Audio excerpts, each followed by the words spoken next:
ni radiyo agasaro kaburaga ivugira i Londres mu Bwongereza mu cyongereza n'ikinyarwanda. Venuste Nshimiyimana. Dore ingingo nkuru twabateguriye. Leta zunze ubumwe za Amerika zafatiye ibihano ingabo z'u Rwanda RDF n'abayobozi bane bakuru bazo zibashinja gushyigikira umutwe wa M23 mu burasirazuba bwa Repubulika ya Demokarasi ya Kongo. Hari abayobozi ba RDF bane, harimo Vincent Nyakarundi ariwe Chief of Staff, harimo Ruki Karusisi, uyu nawe ni Major General, nawe akaba akuriye ingabo 50 Infantry, hakaba Baraka Muganga ariwe RDF Chief of Defense Forces, hari na Stanislas Gashugi nawe n'umuyobozi mukuru mu ngabo za RDF. Urumva rero hafi y'abayobozi bakuru ba RDF, the top 4. Frank Mwine, umuseshenguzi uhoraho radiyo agasaro kaburaga. Leta y'u Rwanda yatangaje ko ibajwe n'ibyo bihano, ivuga ko byirengagije uko ibintu byifashe ku rugamba, kimwe n'ukurenga ku masezerano yo guhagarika imirwano ku ruhande rwa Kongo nabo bafatanije. Umutwe wa AFC M23 watangaje ko uri inyuma y'ibitero bya drone byagabuye ku kibuga cy'indege cya Kisangani, ni mu gihe FARDC na Wazalendo bavuga ko bigaruriye agace ka Mirenge muri teritwari ya Mwenga. Ko ni wari ufite umurwa mukuru wa sheferi ya Itombwe, yari isa ngaho iri mu maboko ya Doyi, ko yari yarashize chef wa sheferi umwami agaruwe mu duce tumwe dukontororwa na leta y'igihugu. Faustin Mbarakanzangande, umuhuzabikorwa wa Wazalendo, ikaze kuri radiyo agasaro kaburaga.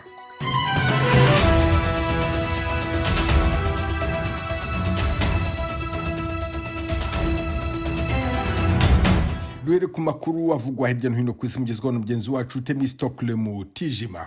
Leta zunze ubumwe za Amerika yafatiye ibihano ingabo z'u Rwanda RDF n'abayobozi bane bakuru bazo, ibashinja gushyigikira umutwe wa M23 mu burasirazuba bwa Repubulika ya Demokarasi ya Kongo.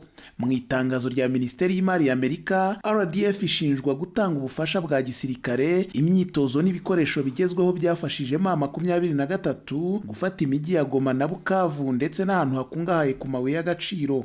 Amerika ivuga ko ifatwa rya Uvira ryatumye intambara irushaho gukongezwa, nubwo uwo mujyi wafashwe hari amasezerano y'amahoro yaraherutse gusinyirwa i Washington. Ibi bihano birimo guhagarika imitungo y'ababifatiwe iri muri Amerika no kubuza abanyamerika gukorana nabo. Muri Kongo, abategetsi ba Repubulika ya Demokarasi ya Kongo batangaje ko baburijemo igitero cya za drone ku kibuga cy'indege cya Bamboka Ikisangani, kikaba ari icya kabiri mu kwezi kumwe. Abayobozi b'intara ya Chopo bavuga ko M23 ishyigikiwe n'u Rwanda ariyo yabigizemo uruhare. Abo bayobozi bavuga ko za drone enye zari zitwaye ibisasu zarashwe zitaragera ku ntego, kandi nta wahitanywe n'icyo gitero. Iki kibuga cy'indege gikoreshwa mu bikorwa bya gisirikare n'ibya gisivili. Igitero cya nyuma cyabaye indege ya sosiyete y'ubwikorezi yari igiye kuhagwa. Naho muri Zimbabwe ho, iki gihugu cyatangiye kurekura imfungwa hafi 4,000 zahawe imbabazi na perezida mu rwego rwo kugabanya ubucucike muri gereza. Minisitiri w'ubutabera yavuze ko abarekurwa barimo bagaragaje kwikosora n'abari mu byiciro by'ibyaha byoroheje.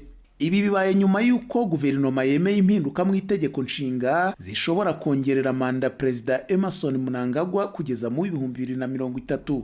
Imibare yavuye igaragaza ko gereza za Zimbabwe zirimo imfungwa zirenga 24,000. Guverinoma ya Guinea yatangaje ko perezida Mamadi Doumbouya nta kibazo afite cy'ubuzima nyuma y'iminsi myinshi atagaragara mu gihugu. Doumbouya yavuye muri Guinea muri Gashyantare yitabiriye inama y'umuryango wa Afurika yunze ubumwe ya Addis Ababa, ariko ntiyari yakagarutse. Abajyanama be bavuga ko yagiyeyo no kwisuzumisha mu buryo busanzwe kandi ko nta kibazo gihari. Doumbouya yafashe ubutegetsi mu 2021 ahiritse perezida wari watowe Alpha Conde. Abagize umuryango w'abayisilamu b'Abashite muri Afurika y'Epfo bateraniye Cape Town bunamira Ayatollah Ali Khamenei, umuyobozi w'ikirenga wa Iran wapfiriye mu bitero by'indege bya Amerika na Israeli. Televiziyo ya leta ya Iran yemeje urupfu rwe nyuma y'ibitero byabereye i Tehran. Urupfu rwe rwakiriwe mu buryo butandukanye ku isi, bamwe barwishimira abandi bagaragaza agahinda batewe narwo. Intambara Amerika na Isiraheli byashoje kuri Irani iragenda yaguka mu burasirazuba bwo hagati. Ibitero bya misile na za drone byibasiye ibirindiro bya Amerika na Isiraheli mu gihe umutwe wa Hezbollah wo muri Libani nawo watangaje ibitero. Abasirikare 4 ba Amerika nibo bimaze kwemezwa ko bapfuye. Perezida Donald Trump yavuze ko ibikorwa bya gisirikare bishobora kumara ibyumweru byinshi. Ibikorwa by'ingendo zo mu kirere n'isoko ry'ingufu ku isi bikomeje guhungabana. Urakoze Temistokle Mutijima. Aya makuru mushobora kuyakurikira ku mbuga za YouTube na WhatsApp @agasarokaburaga no ku rubuga rwa internet wa eshatu@agasoronetwork.com. Agasarokaburaga. Leta zunze ubumwe za Amerika zafatiye ibihano ingabo z'u Rwanda n'abayobozi 4 bakuru bazo zibashinja gushyigikira umutwe wa M23 mu burasirazuba bwa Repubulika ya Demokarasi ya Kongo.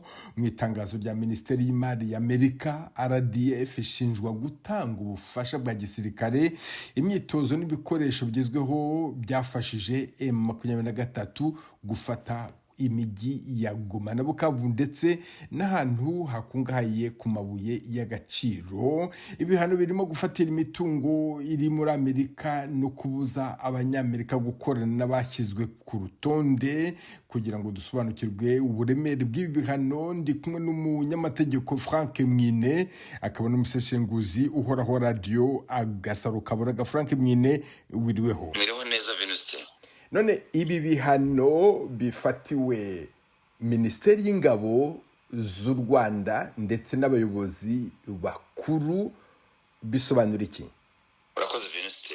Urabona iyo sanctions z'abanyamerika iyo bazifashe bo batanga icyo bita executive order, biba itegeko muri Amerika, kandi itegeko ry'abanyamerika burya cyane cyane ifatana icyo bita sanctions, usanga abayobozi benshi b'ibindi bihugu barikurikiza kuko babashaka ubucuruzi n'ibyo na Amerika, babashaka imikoranire myiza n'abanyamerika. Iyo rero Amerika ifashe nk'icyemezo nk'icyo ngicyo, ibihugu byinshi birabyubahiriza, cyangwa bashaka gukorana na business n'abanyamerika barabyubahiriza. Urumva rero ubu ni ikibazo kigiye gukomerera abo bayobozi mbonye hano bamaze gufatirwa ibyemezo. Abo bayobozi bafatiwe ibyemezo nk'uko izo mpapuro zibyerekana ni bande? Hari abayobozi ba RDF 4, harimo Vincent Nyakarundi ariwe Chief of Staff, harimo Ruki Karusisi, uyu nawe ni Major General, nawe akaba akuriye ingabo 50 Infantry mu Rwanda. Hakaba Baraka Muganga ariwe RDF Chief of Defense Forces, hari na Stanislas Gashugi nawe n'umuyobozi mukuru mu ngabo za RDF. Urumva rero hafi y'abayobozi bakuru ba RDF, the top 4 no bafatiwe ibyemezo. Ushobora kudusobanurira mu mategeko icyo bisobanuye kuba Minisiteri y'Ingabo z'igihugu y'u Rwanda yafatiwe ibihano? Ni ikibazo kuko ubusanzwe ntago bajya bafatira institution nka RDF cyangwa institution zindi zose, ariko urumva hano bavuze ngo bafatiwe ibihano nka institution bagafatiramo n'abayobozi babo. Ni ikibazo gikomeye kuvuga ko institution nka RDF ishobora gukora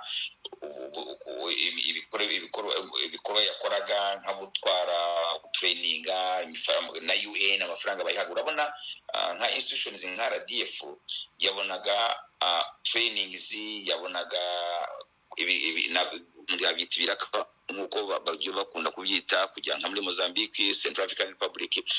Niba rero bayifatiye institutions ibihano nka institution bakanifatira n'abayobozi babo, ni ikibazo giye gukomera institution nka RDF kuko ntabwo uzongera gukora ibikorwa byose byari byose birebana na trainings,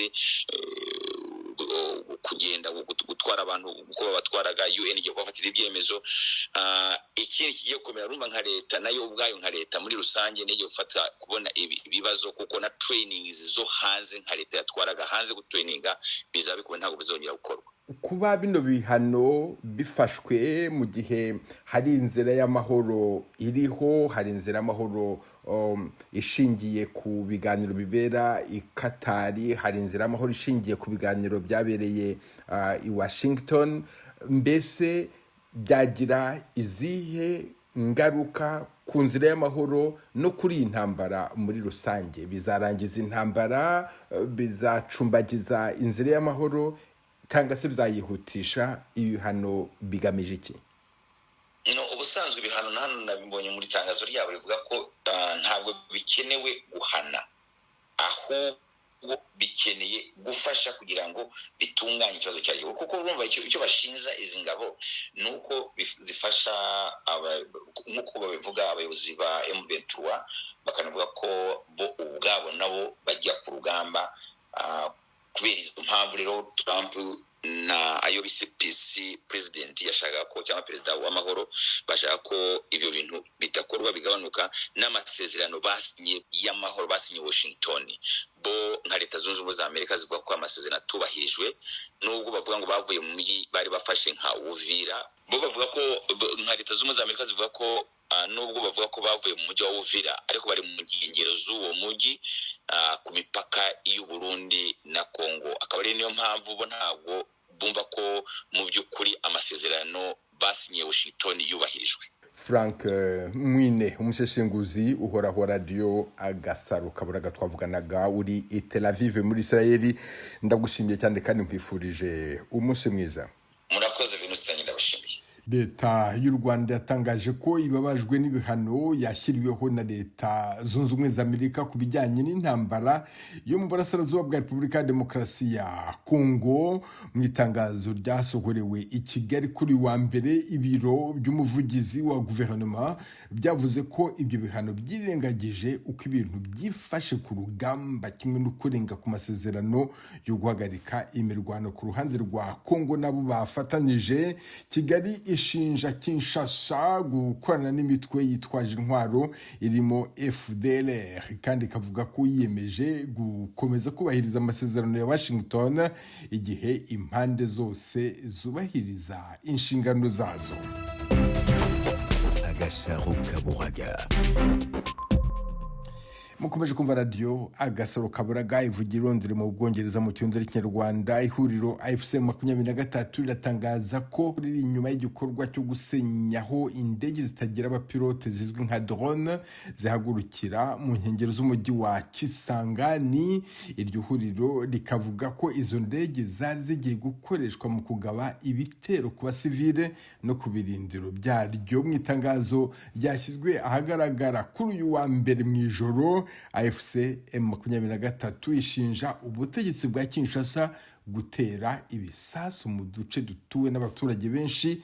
Nta gisubizo kiratangazwa na leta ya Kinshasa. Hagati aho, ingabo za leta FARDC kimwe n'imitwe bafatanije ya Wazalendo batangaje kuri uyu wa mbere ko bigaruriye agace ka Mikenge mu ntara ya Kivu y'Epfo. Aho mu Mikenge niho hari ibiro bikuru bya sheferi ya Itombwe ndetse n'ibitaro bikuru. Ndakira umuhuzabikorwa wa Wazalendo Faustin Bakakanzangambe, ngo hayikaze kuri Radio Agasaro Kaburaga. Murakoze. None tubwire, kugira ngo mwigarurire aka gace ka Mikenge byagenze gute? Imirwano yabaye mu gihe kingana iki? Byifashe bite? Imirwano ntaho yatangiye uyu munsi. Imigwano irasanzwe aha muri teritwari ya Mwenga muri Haut Plateau, aho inyeshamba za Red Tabara Twirwaneho mbese na FNL bansaba Pemba bakomeje kujya batera ibitero biteye ubwoba mu birindiro bya Wazalendo. Uyu munsi rero niho Wazalendo yaje kuriposta ifatanyije n'ingabo za FARDC bien sûr, kuko arimo benshi bamwe bagiye bavariya muri plene ya Ruzizi ubwo haberaga imirwano batashoboye gukikanya ngo bagane Mwenga. Abandi ba Shefizi bagumye ahangaha mu maposisiyo amwe atandukanye, bafatanyije uyu munsi rero ukurahira menase yaduye ahora itera ibirindiro by'iwacu, itera amadifense amwe atandukanye ya FARDC hara muri Forest Itombwe. Kubw'amahirwe uyu munsi menase yaje gushira puisque bari bamuderojeje hara yari yarigaruriye muri Itombwe, kuko sheferi ya Itombwe ko ni wari ufite umurwa mukuru wa sheferi ya Itombwe yari isa ngaho iri mu maboko yadoye, ko yari yarashize shefu wa sheferi umwami agaruwe mu duce tumwe dukontororwa na leta y'igihugu. None gufata ako gace ka Mikenge bisobanura iki? Iyo sheferi ya Itombwe mwebwe mugiye gushyiraho undi muyobozi mushya, abaturage bazagaruka ryari? Mbese ni iki kigiye guhinduka niba mwahirukanye abahacungaga? Bwana journalist, ndahari gushyiraho umuyobozi mushya, uko umuyobozi yarahasanzwe nubwo yarari mu buhungiro, ariko nkeka arasubira mu birindiro bye. Abaturage urareba hano muri Itombwe ni muri reserve, ni fore, ni mw'ishyamba, usibye ko harimo abaturage bakeya naribo bariya bakoze ira sheferi. Guhunga ndo bahunga ngo baje mu karere, barahunga bakaja mu ishyamba. Aho uyu munsi habereye imirwano bari mu ishyamba, ubuzima bw'ishyamba aho babamo kabiri gatatu kubona ibyo kurya. Birimo biravuga nabi ibyo waruvuze, ntabwo nabyumvise. Ndavuga ngo bwana journalist, turutara kukubwira ngo ndaho turashyiraho umuyobozi mushya, ahubwo umuyobozi wari uhasanze kuko urazi hari abagabo pouvoir coutumier. Umwami wa hariya wari uri mu biro aragaruka akomeza ayobora sheferi.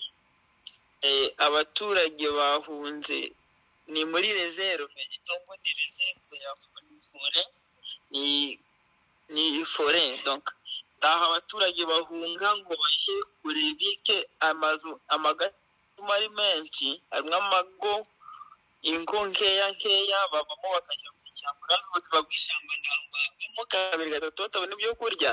Turafite icyizere yuko ejo cyangwa ejo bundi barataha baje mu mago, kandi natwe dukomeza igihe cyose tuzategwa bwana journalist, tuzaturi defender hejuru ko menace ndaho dukeneye menace kuri buno gihe turindiriye processes y'amahoro bwana journalist. Ariko abo baturage bari bahunze, ari gihe bahunga bavuga bati duhunze abo wazalendo baratubangamira, ubu noneho nibagaruka mu ngo zabo, mwebwe mubana nabo mute? Ikibazo cy'uko bamwe bikeka yuko iyo muje mubahohotera mubaziza inkomoko yabo, nk'abanyamurenge baravuga bati turabatinya abawazalendo iyo baje baratuvudukana. Mbese ubu ngubu gahunda yanyu imeze ite? Uwo mujyo murimo w'amahoro uteye ute? Negative bwana journalist, ngeka ndaho aribwo bwa mbere nasubiza kuri icyo kibazo. Urazi nkeka nakubwiye ndi kukubwira kundu abazalendo bateye n'ukundu bari compose. Abazalendo na abana bahanga bari kurwanira ubusugire bw'igihugu cyabo. Nayo mpamvu kuvuga ngo baraza bakavudukana abantu ngo ko n'abanyamulenge n'ibiki bwana journalist, cyo ni ikinyoma, kubera mu rugamba abo dufatanyije nabo urugamba kwanza muri FARDC tuba turi hamwe. Urazi ko turwana uruhande rwa FARDC, munition ndetse n'ibiki byose tubikura ku ba FARDC ahangaha bwana tirafite ingabo nyinshi tena nyinshi z'abanyamulenge bwana journalist. Ndaho nzi nimba wafatanyije na mugenzi wawe urugamba, nyuma uje kwirukanga ku bantu baziza inkomoko zabo cyangwa uko baremwe, kandi uri amufatanyije nabo barimo bwana journalist. Usibye kwiyibagiza iby'urugamba kwanga kwirengagiza ukuri, ngeke ibyo ntaho byaba. Twe bazalendo turafite structuration, turafite ubutegetsi, turafite ibitabo bihana, turafite amategeko kandi duhana abaje uruhande rw'amategeko. Urabizi by'ingabo n'igihe cy'intambara ibikorwa bisa n'ibindi duke tuboneka ko bose ndariko bakunda igihugu. ariko bwana journalist ndazi kwanza aho turi naho tubaye abaturage baho neza kandi bakaho bishimye bwana journalist. Ndakeka mu duce dumwe dutandukanye bagubona hamwe twagiye twigarurira ambiance ni ibinyoma, ni ikinyoma tena cyambaye ubusa kuko turafatanya na FARDC kandi FARDC rimwe abahungu b'abanyamulenge benshi bamwe tuvugane neza dukordona hamwe operation tukazikora neza. Ndahongeka rero bwana journalist usibye ibinyoma yuko wafatanya n'umundakazi nyuma ukagenda wiruka kuri bashiki be ba bene nyina ababyeyi be bazakunda bavuze kandi mufatanyije akazi ni ukwirengagiza ukuri bwana journalist kandi ibyo byo ni ikinyoma. None Bwana Faustin Barakanzangande, duhereye kuri iriya video nabonye mumaze kugera hariya kuri hopitale ku bitaro bya Itombwe, bariya basirikare nabonye b'Abazalendo harimo n'abanyamurenge. Bwana journalist urazi yuko ari bakeya bari kuri ligne de front ku kote ya FARDC kandi ni bakeya bari hariye. Mu basirikare bo hasi barimo muri barabasa n'abakurikiye abasirikare tabarimo kuko bafite movement apart nayo movement mu kazi ejo nimbanda ejo yaho ndibuze kwegera aba general nabo baganze ndabafata n'amafoto bwana journalist n'amavideo bagutumira wumve nibyo bavuga yuko bo ndaco bazi nibyo bavuga yuko abaturage babo bagira ndaco bahuriye na bisi byo kubesha n'ikinyoma bwana journalist. None gahunda yanyu ni yihe guhera ubu ngubu mwafashe aho ngaho mu Mikenge, mbese murakomeza mujya hehe? Gahunda y'amahoro n'intambara mu bifatanya mute, hazakurikiraho iki?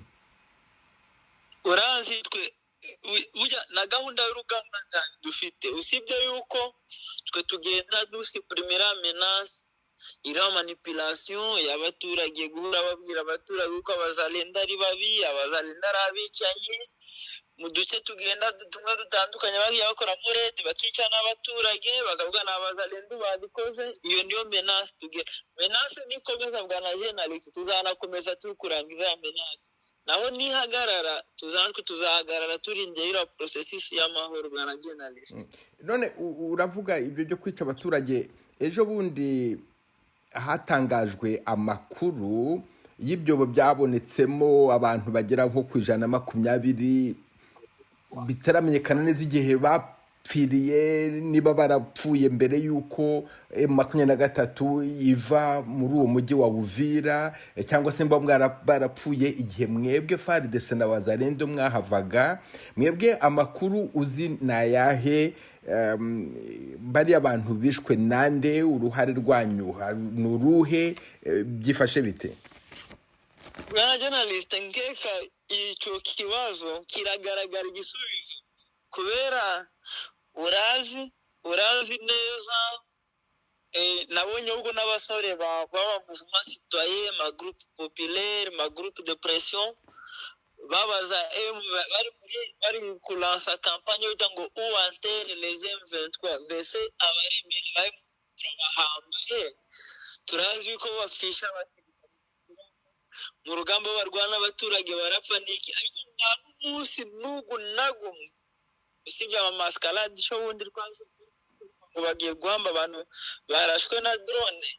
Nta kindi gihe twigeze tubona bahamba kandi gukunda ingabo z'igihugu zibikora abaguye ku rugamba abasirikare n'ibike bakavuga ngo donner wendo wigeze bibona kuri M23 se bwana journalist. Ni nayo mpamvu ubuntu hari kugenda haboneka garama force commune y'abantu bagiye bahambwa bwihishwa, bagiye bahambwa mu mabashi, abandi bahambwa mbese ndagaciro k'abapfuye. Faustin Nzangande, umuhuza bikorwa wa Wazalendo, twavuganaga uri muri territoire ya Mwenga. Ndagushimiye cyane ku bw'aka kanyu ha radio Agasaro Kaburaga. murakoze bwana journalist. aha niho dusoreje aya makuru kuri radiyo Agasaro Kaburaga. Mwakoze kudutega amatwi. Dukomeje kandi gahunda yo gusigasira umuco karande n'ururimi gakondo, dore umugani uyu munsi: zimungira ukubiri ariko zigahurira imbere. Umunsi mwiza. Mwari kumwe na Venuste Nshimiyimana.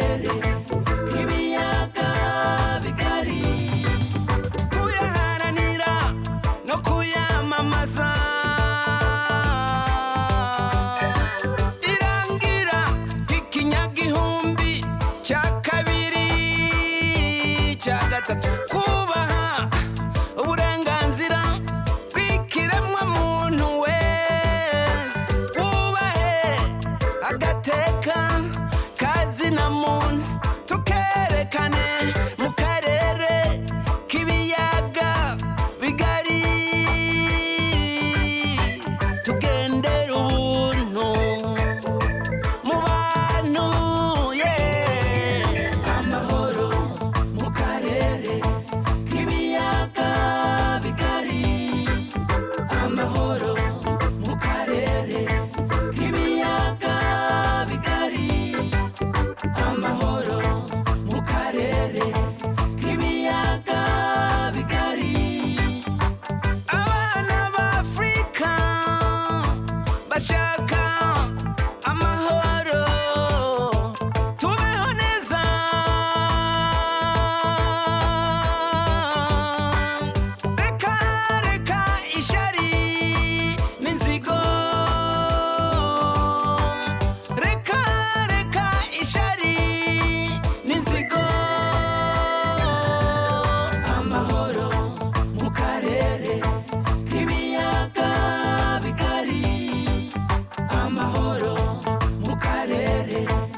Kazina moon